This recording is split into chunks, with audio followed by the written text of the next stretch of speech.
In the heart of an industrial town, dawn arrives not with light, but with a thick, gray fog that clings to the rusted steel. Here, the smoke rises, like the size of 1,000 machines, marking the start of another day in a place defined by its labor. The workers move in silence, their eyes reflecting years of weariness and dreams left behind in the cold shadows of the production line. Inside the steel workshop, the air is thick with the smell of iron and the deafening roar of machines that never sleep. Arav struggles against the weight of the metal.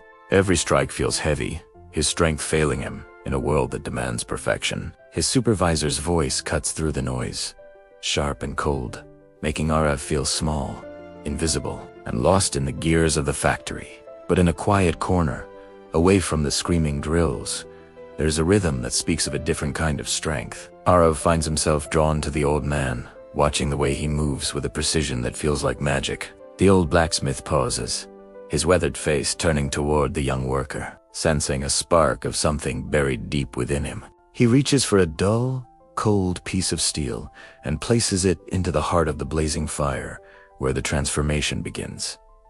Arav watches the flames dance. In the heat, the hard metal becomes soft, glowing like a sun trapped in the hearth. This, the old man shows him, is where the potential is found, not in the cold, but in the willingness to endure the heat. That night, Arav sits alone. The city hums in the distance, but his mind is focused on the blisters on his palms. He looks at his bruised hands, and for the first time, he doesn't see weakness. He sees the tools of a craftsman. As the dawn breaks again, he doesn't walk with his head down. He moves toward the forge with a new fire in his soul.